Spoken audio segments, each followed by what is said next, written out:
మీరు బ్యాంకుల్లో డబ్బులు దాస్తున్నారు సరే, కానీ బ్యాంకులు మీ దగ్గర ఒకటి దాస్తున్నాయి. ఆ నిజమే ఇప్పుడు నేను మీకు చెప్పబోతున్నా. బ్యాంకుల్లో మీరేసిన డబ్బులు సేఫా, దీని గురించి ఇవాళ మనం మాట్లాడబోతున్నాం. మన భారతదేశంలో ఉన్న ఈ బ్యాంకుల వ్యవస్థలు ఎలా పనిచేస్తాయి, అసలు బ్యాంకింగ్ వ్యవస్థ ఎలా పుట్టింది, ఒక మంచి కథ చెప్తాను మీకు.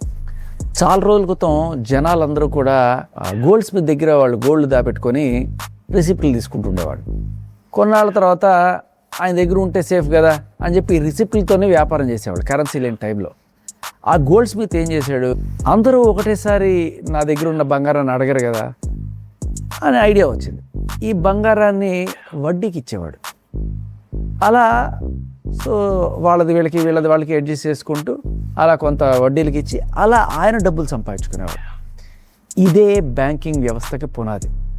ఈ మోడర్న్ బ్యాంక్స్ అన్నీ కూడా ఇలాగే నడుస్తున్నాయి.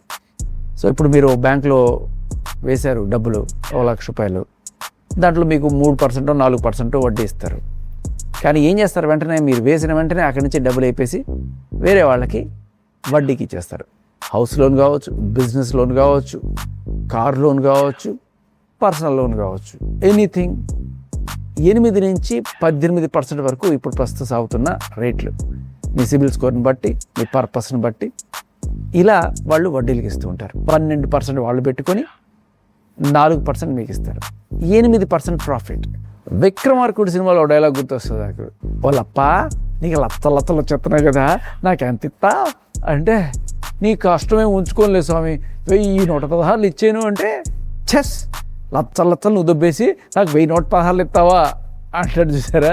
ఆ టైప్లో బ్యాంకులు 12% లేకపోతే 18% పెట్టుకొని మీకు 4% ఇచ్చి మిగతాదంతా కూడా వాళ్ళు ప్రాఫిట్ అనమాట. ఎంత పర్సెంట్కి వీళ్ళు ఇవ్వచ్చు, వాళ్ళకి ఏమైనా లిమిటేషన్స్ ఉన్నాయా, దీన్ని ఎవరు సెట్ చేస్తారు, దీని గురించి మాట్లాడుకోవాలంటే మనం అసలు బ్యాంకింగ్ వ్యవస్థ మన భారతదేశంలో ఒక పిరమిడ్ లాగా చూడాలి.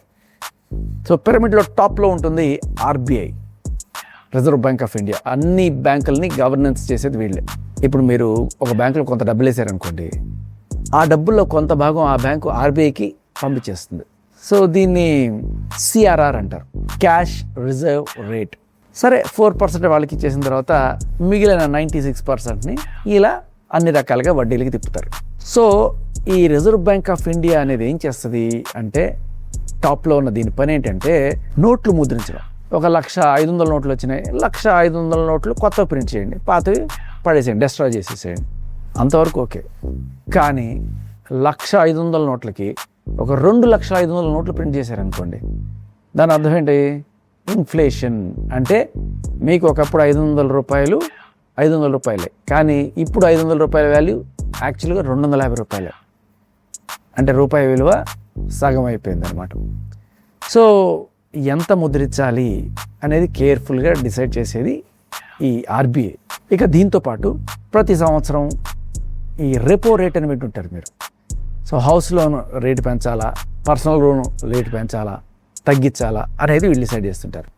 సపోజ్ మార్కెట్లో అన్ని కామోడిటీస్ రేట్లు పెరిగిపోతున్నాయి అనుకోండి, వీళ్ళు ఏం చేస్తారు, రెపో రేట్ పెంచుతారు. అప్పుడు ఏమవుతుందంటే మార్కెట్లో క్యాష్ ఎక్కువ సర్క్యులేట్ అవుతుంది. దానివల్ల ఏమవుతుంది అంటే రేట్లు ఆటోమేటిక్గా come down. Okay, RBI head చూసాం. ఇప్పుడు మిడిల్లో ఏముంటుంది అంటే, రోజువారీగా డబ్బులు వేసుకునే బ్యాంకులు ఏవైతే ఉంటాయో అవి ఎస్బీఐలు, ఐసిఐసిఐలు, హెచ్డిఎఫ్సిలు, కోఆపరేటివ్ బ్యాంకులు, ఇవన్నీ కూడా. వీటిని 3 సెక్టర్స్గా డివైడ్ చేయొచ్చు. ఒకటి public sector banks like Canara bank, SBI ఇలాంటివి. సో దీంట్లో మేజర్ వాటా గవర్నమెంట్ది ఉంటుంది అనమాట. వీటిలో ఉన్న గొప్ప గుణం ఏంటంటే ఇవి ఎప్పటికీ దివాలా తీయవు, ఎందుకంటే గవర్నమెంట్ అభయహస్తం వెనకాల ఉంటుంది కాబట్టి. ఇక రెండో కేటగిరీ దీంట్లో private banks, ICICI, HDFC, axis bank ఇలాంటివి. ఒక బ్యాంకులో 5 లక్షల మించి వేసుకోకుండా ఉండడం అనేది సేఫ్. ఒకే బ్యాంకులో మీరు 1 కోటి రూపాయలు వేసుకున్నారు అనుకోండి, ఆ బ్యాంక్ దివాలా తీసింది అనుకోండి, మీకు కేవలం 5 లక్షలు మాత్రమే చెల్లించబడుతుంది. కాబట్టి ఈ పాయింట్ నోట్ చేసుకోండి యువర్. ఇక నెక్స్ట్ లెవెల్లో ఉండేది థర్డ్ కేటగిరీలో మనకి ఈ గ్రామీణ బ్యాంకులు, కోఆపరేటివ్ బ్యాంకులు, రైతన్నలకి వాళ్ళకి గ్రామీణ ప్రాంతాల్లో, పట్టణ ప్రాంతాల్లో లోన్స్ ఇచ్చేవి, ఇవి చూసుకుంటాయి అనమాట. సో ఓవరాల్గా ఇవాళ పాఠంలో ముఖ్యంగా మీరు తెలుసుకోవాల్సింది ఏంటంటే, మీరు బ్యాంకులో డబ్బులు వేసి నా డబ్బులు బ్యాంకులో ఉన్నాయి అనుకుంటే మీ భ్రమే. ఆ బ్యాంకుల్లో మీరు వేసిన తక్షణమే వాటిని రకరకాల చోట్ల వడ్డీలకి మళ్ళీ ఇచ్చేస్తారు బ్యాంకులు. రెండోది, ఆర్బీఐ రెపో రేట్లు, సిఆర్ఆర్, ఇన్ఫ్లేషన్ వీటన్నిటిని కూడా కంట్రోల్లో ఉంచి మన రూపాయి వాల్యూ పడిపోకుండా చూస్తూ ఉంటుంది. ఇక మూడవది డిఐసిజిసి. వీళ్ళు ఇన్సూరెన్స్ లెక్క.